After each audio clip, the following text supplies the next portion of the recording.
What happens when a former royal, raised on deference and spotlight, faces one of America's sharpest late-night provocateurs? What begins as polite chatter quickly unravels into raw confrontation, the kind of television no palace training or PR playbook can contain. Tonight, Prince Harry walked onto the Gutfeld show expecting applause and gentle questions. Instead, he met a host unwilling to play along with royal spin, and a clash that turned into one of the most unforgettable interviews in recent memory. The studio lights blazed against the glossy desk where Greg sat, trademark half-smile in place. The announcer's voice boomed, "Please welcome Prince Harry!" Harry strode onto the stage with squared shoulders and a set jaw, exuding confidence that bordered on arrogance. Dressed in a fitted dark suit, tieless for casual effect, he tried to project charm, but his eyes carried an edge, less eager to be questioned than to be admired. Greg rose to greet him, handshake firm, smile steady. Harry's return grip was brief, his expression unreadable. Settling into the guest chair with deliberate slowness, he crossed one leg over the other, a posture that radiated entitlement. "Harry," Greg began warmly, "thanks for coming on. I know you've been busy. California life, media projects, new ventures. It's good to have you here." "Of course," Harry replied, voice smooth and crisp. "I suppose it's only fair your viewers hear from me directly, rather than the nonsense they usually consume." The audience chuckled uneasily. Greg's smirk wavered. Rarely was he dismissed so early in an interview. Still, he pressed on. "Well, let's start light. How's married life? Plenty of headlines about you and Meghan. People wonder if California suits you." Harry's lips curved into something short of a smile. "Married life is fine, Greg, more than fine. But I do find it amusing that everyone feels entitled to ask, as though it's anyone's business but ours." The tone was sharp, dismissive. Greg raised his eyebrows, keeping his voice even. "Fair enough, but you've lived a very public life. That curiosity comes with the territory, doesn't it?" Harry's eyes narrowed. "A territory I never asked for. But people like you have made quite a living dissecting what you don't understand." A ripple moved through the audience. Greg chuckled lightly, masking the jab. "All right, let's pivot. You've said moving to America gave you freedom. Do you feel the British public ever really understood you?" Harry leaned forward, posture taut. "Understood me? They were fed lies, Greg. Decades of a toxic press, obsessed with clicks and gossip, painting me as the reckless spare. That's not misunderstanding. That's deliberate character assassination." "Strong words," Greg said evenly. "But many in Britain would argue you turned your back on them, that you walked away from royal duty. How do you respond to that criticism?" Harry's laugh was short and cold. "Criticism from people who bow to an institution that trapped them in the first place. It's laughable. They cling to William and Kate like idols, blind to the rot in the system. At least I had the courage to leave." Gasps filled the audience. Greg's eyes flicked briefly toward the cameras. He knew this was gold. "Well," Greg said carefully, "since you brought up William and Kate, a lot of people admire them for embracing the responsibility you walked away from." "Do you?" Harry cut him off sharply. "Admire them, please. They've done nothing but play perfect for the cameras, nodding and smiling while hiding behind palace walls. You Americans worship them because you don't see the truth. And frankly, I'm tired of pretending they're saints." The words hit heavy, hanging in the air. Greg tapped his pen against his note cards, his trademark smirk fading into something sterner. "Interesting perspective," he said. "But many would say your life now isn't exactly free of cameras. Netflix, books, interviews. Some would argue you've monetized your exit pretty effectively. What would you say to them?" Harry leaned back, arms crossing, expression hard. "I'd say those people don't have the faintest clue what it's like to live under constant siege. I didn't monetize anything. I survived. And if people can't handle the fact that I tell my story, then perhaps they should stop obsessing over me and find a hobby." The audience gave a mixture of nervous laughs and uneasy silence. The tension was mounting fast, the studio air thick with anticipation. Greg gave a small nod, his voice still calm, though a spark had lit in his eyes. "All right, Harry, we'll get into all of that. But you should know I don't shy away from tough questions. And tonight, I think America wants some real answers." Harry's stare was unflinching, almost daring. "Then you'd better be ready for real answers, Greg. Not the fairy tales your viewers are used to." The stage was set. A polite interview had just veered off the rails, and the audience knew in that charged silence that what came next would not be polite at all. The applause sign blinked in the corner, but the audience's clapping washissightent, awkward. They knew they weren't watching a friendly chat anymore. They were watching a duel. Greg leaned forward, resting his elbows on the desk, his eyes fixed on Harry like a chess player studying his opponent's next move. "Harry," Greg began slowly, "you've said leaving Britain was about freedom, about protecting your family, and yet since moving here, you've done Netflix specials, a multi-million-dollar book deal, podcasts, endless interviews. Some people wondered, did you leave duty behind, or did you just swap one spotlight for another?" Harry smirked, shaking his head as if the question were beneath him. "Greg, I left because I refused to be suffocated. You call it spotlight. I call it survival. And if I speak now, it's because my voice was taken from me for years. I've earned the right to tell my story." Greg raised a brow, still calm. "But isn't it fair to say you've told your story many times? Oprah, Netflix, Anderson Cooper, book tours. Some critics suggest you've built an entire brand around victimhood." Harry's expression hardened, his jaw tightening. Critics. Critics are people with nothing better to do than tear down those who are actually living life. "My wife and I are not victims. We're survivors. And if people are tired of hearing my story, they can stop listening. It's really that simple." The audience shifted again. Murmurs filled the room. Greg smiled thinly, sensing the crowd's unease.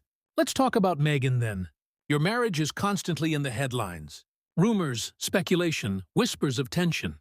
How do you respond to people who say, maybe California isn't the fairy tale you promised it would be?" Harry leaned forward, his tone dripping with irritation. "Greg, I'll make this simple. My marriage is none of your business. None of their business." He gestured vaguely at the audience. "We are happy. Happier than most couples you will find in this country. Frankly, it's insulting that I even have to answer to gossip." The words landed like a slap, the air in the studio tightening. Greg kept his voice even. "I only ask because you've been very public about your relationship. When you go on record about your struggles, when you write about private arguments in your book, when you and Meghan sit down with Oprah, you make your marriage part of the public conversation. Isn't it fair that people ask questions?" Harry's smirk returned, but now it carried venom. "Fair." "Greg, the press has never played fair, and neither have people like you. You thrive on my personal life because without me, you'd have nothing to talk about. Admit it. My name keeps shows like this alive." The audience gasped audibly. Greg blinked, his smirk faltering for the first time, but he quickly recovered, leaning back and chuckling dryly. "You give yourself a lot of credit, Harry. I assure you this show would be just fine without you." Harry scoffed. "Would it? Or would you be back to cheap jokes and second-rate commentary? Let's be honest, Greg. This is the most relevant your program has been in years." The temperature in the studio seemed to rise. Even the cameraman shifted uncomfortably as Harry leaned back in his chair, smug satisfaction written across his face. Greg inhaled slowly, choosing his words carefully. "All right, let's shift gears. You've spoken about the royal family, about being trapped, about feeling unsupported. Some might argue you abandoned not just the institution, but your grandmother, your father, your brother. Do you regret the way you left things?" Harry's eyes flashed, his voice cutting. "Regret? The only regret I have is not leaving sooner. My grandmother loved me, but she was bound to the system. My father and brother chose duty over family. That's their prison, not mine. I escaped. And frankly, I don't envy them one bit. The audience's murmurs turned into shocked whispers. Greg sat up straighter now, his smirk gone, his voice sharpening. You don't envy them because a lot of people see William and Kate as the model of stability, of dignity. Meanwhile, you've made headlines for trashing your family, for exposing private conversations, for turning centuries of tradition into your personal grievance tour. Harry snapped his head toward Greg, his tone icy. William and Kate live in a cage. A gilded cage, yes, but a cage nonetheless. They smile, they wave, they pretend. And Americans eat it up. You call that dignity? I call it acting. At least I'm honest. Greg's pen tapped against his desk again. But this time, it wasn't playful. It was sharp, deliberate. He leaned in, his voice steady, but with the bite. Honest? You're calling this honesty? Cashing in on secrets, selling interviews, pointing fingers. That's not honesty, Harry.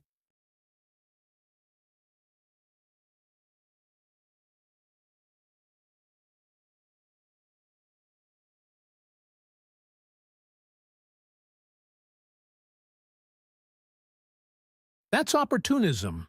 And a lot of people, myself included, are starting to wonder if you've mistaken rebellion for relevance. Harry's eyes narrowed, his posture rigid. He didn't flinch, didn't smile, didn't soften. His voice came out low and firm. You can call it whatever you like, Greg, but I know who I am, and I don't need the approval of the British public, the American public, or late-night talk show hosts to validate my choices. I left a corrupt system behind, and if people can't handle that, it's their problem, not mine. The audience was silent now, waiting. The tension was unbearable, like a storm about to break. Greg exhaled, folded his arms across his chest, and gave a slow nod. "All right, Harry," he said quietly, almost too calmly. "We'll see just how honest you really are." The dual lines had been drawn. Harry sat like a king without a throne, daring the world to challenge him. Greg sat opposite, calm but seething, waiting for the moment to strike back. And everyone watching knew the storm wasn't over. It was only just beginning. The studio was so quiet, you could hear the hum of the stage lights. Harry sat back with his arms folded, his face locked in the smug composure of someone who believed he had already won. Greg, however, leaned forward, elbows on the desk, his gaze fixed on Harry like a scalpel preparing to cut through armor. "Harry," Greg began, his tone low but sharp, "let me ask you this. If the monarchy was so oppressive, so suffocating, why do you keep talking about it? Why build a career around the very thing you claim to have escaped?" Harry let out a humorless chuckle. "Because it matters, Greg. It matters to expose hypocrisy, to show the world what really goes on behind palace walls. If my words make people uncomfortable, that's their issue. At least I'm not hiding." Greg tilted his head, smirk returning faintly. "Not hiding? That's rich. You left Britain talking about privacy, but then signed a Netflix deal, released a tell-all memoir, and turned your life into content. That's not privacy, Harry. That's publicity with a price tag." The audience gave a collective "ooh," the sting of the words hanging in the air. Harry's expression tightened, his jaw clenching. "You think you're clever, don't you?" Harry shot back, his tone sharp. "You sit there in your cheap suit, smirking, pretending to understand what it's like to live under global scrutiny. You have no idea." Greg didn't blink. "Cheap suit? Harry? I bought this myself. You can't say the same about much of what you've worn in your life, can you? Let's be honest. Every privilege you've had, every opportunity, every stage came with the Windsor name. Without it, you're just another guy in LA with too much time on his hands." The studio gasped. Harry's ears reeled, and for the first time, his confidence wavered. "That's absurd," Harry snapped. "I've built something of my own. I've created a life outside of that family." Greg leaned back, his voice calm but cutting. "No, Harry. You've monetized your family. Every dollar you've earned since leaving has come from your royal title, your royal drama, your royal grievances. Strip that away, and what's left? A man in California, living in someone else's mansion, giving interviews about how unfair life has been." Harry's voice rose. "That's a lie. Meghan and I have worked tirelessly to what?" Greg interrupted smoothly. "To produce content no one watches. To give interviews about struggles most people would kill to have. To play the role of outcast while living off the fortune and fame the very institution you despise gave you." Harry's face was flushed now, his hand tightening on the armrest of his chair. The polished calm he carried into the studio was gone. He leaned forward, pointing a finger toward Greg. "You don't know me. You don't know the pain, the isolation, the betrayal I've faced. My wife and I," Greg cut him off again, his tone sharper. "Your wife, let's talk about her for a moment. She's an actress. She knew what the spotlight was. She thrived on it. And together, you've turned your marriage into a performance, a brand. You think people can't see through it?" the audience murmured, shifting uncomfortably. Harry's nostrils flared. "Leave my wife out of this," Harry warned, his voice cold. Greg didn't flinch. "What? She's half the act. You talk about protecting your family, yet you've built an empire on exposing them. You talk about oppression while living in luxury. You criticize William and Kate, but let's be honest. Isn't the real issue that you envy them? That they kept their duty, their dignity, while you chose self-pity?" The words hit like daggers. Harry's face twisted, and for a split second he looked less like a prince and more like a cornered man. He opened his mouth to retort, but his voice cracked slightly when he spoke. "You don't understand anything," Harry spat. "William and Kate are puppets. They perform. They're not free. I don't envy them. I pity them." Greg shook his head slowly, his tone steady. "No, Harry. You envy them because they don't need to sell their story to be relevant. They don't need Netflix or opera or ghost-written memoirs. They serve, and people respect them. You left, and people rolled their eyes. That's the difference." The audience erupted in gasps, whispers, a few nervous claps. Harry's composure shattered further, his voice rising with fury. "You arrogant little man. You think you can sit there and lecture me about my life? You've never lived a day in my shoes. You're nothing but a commentator, a clown making cheap jokes for an American audience." Greg leaned forward, his smile sharp and deliberate. "And yet, here you are on my show. Because without us, without the press, without the critics, without out of the family you spend your life criticizing, but you're nothing but a title with throne." The silence that followed was deafening. Harry's chest rose and fell heavily, his face crimson, his fists clenched. The prince, who once carried himself with untouchable grace, now looked rattled, exposed, cornered. Greg sat back in his chair, his calm restored. "So tell me, Harry," he said, voice quiet but laced with steel. "Who are you without them? Who are you without the crown, the scandal, the spotlight?" Harry didn't answer. He couldn't. The audience sat frozen, waiting to see what would happen next. The silence in the studio stretched long, heavy, and uncomfortable. Prince Harry sat stiff in his chair, his jaw clenched, his chest rising and falling with visible anger. Greg leaned back, fingers drumming on the desk, waiting. The audience barely moved, every pair of eyes locked on the former royal, whose arrogance had carried him straight into a trap. Finally, Greg broke the silence.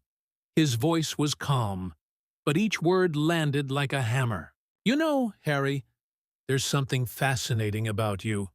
You left one of the most powerful families in the world, claiming you wanted privacy, peace, a normal life, and yet here you are sitting on television again, telling the same story, demanding sympathy. Do you see the contradiction?" Harry scoffed, waving a hand dismissively. "That's your narrative of Greg. You twist everything. I didn't demand sympathy. I demanded respect, something you wouldn't understand." Greg's smirk returned sharper than before. "Respect is earned, Harry, and let me be honest, you haven't earned much.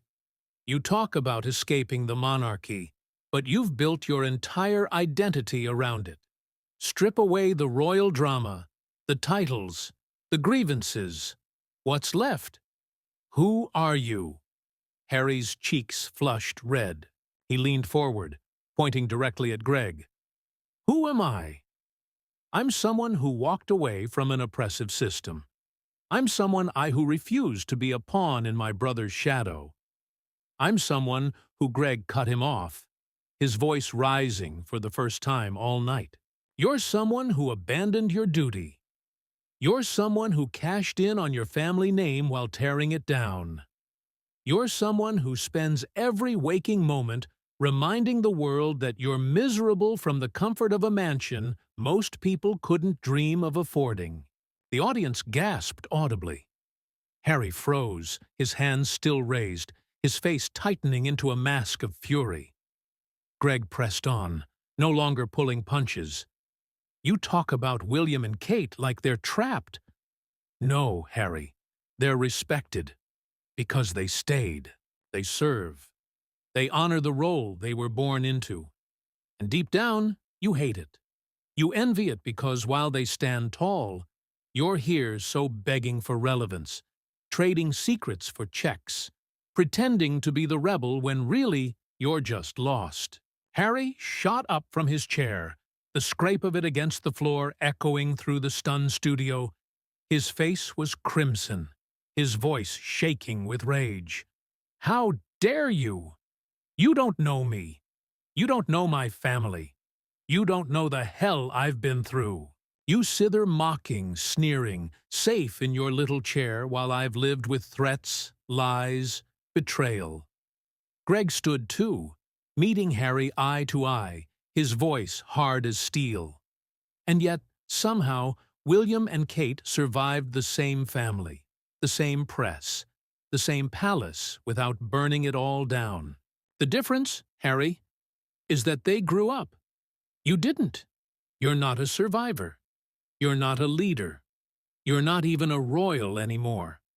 You're just a man living off the fumes of a title you no longer deserve. The words landed like gunfire. The audience erupted. Gasps scattered applause. Nervous murmurs. Harry's eyes widened, and for a flicker of a second, hurt cut through the fury. His lips trembled, and his voice cracked when he shouted back, "You think you can humiliate me on your show? You think you can define who I am? I don't have to sit here and take this." He yanked off his microphone, tossing it onto the chair with a sharp thud. "This is beneath me. You're beneath me. I won't be part of this circus another second." And with that, Harry stormed off the set, his footsteps heavy, his back rigid. The cameras followed him for a moment until he disappeared behind the stage curtains. For a few heartbeats, the studio sat in stunned silence. Then all eyes turned to Greg. The host smoothed his jacket, his smirk returning with calm satisfaction. He sat back down, picked up his pen, and looked straight into the camera. "Well," Greg said, "Riley, there you have it. A man who wanted privacy, storming off live television. A man who talks about honesty, refusing to answer real questions. A man who left the monarchy but can't seem to leave it behind."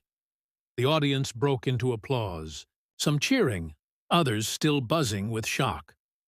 Greg leaned forward, his voice carrying the weight of a closing statement.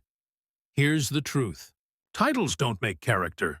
Palaces don't make integrity. And running away doesn't make you free. It just makes you lost. Prince Harry walked onto this stage expecting difference. What he got was accountability. And clearly, he couldn't handle it. The camera zoomed in on Greg as he delivered the final blow.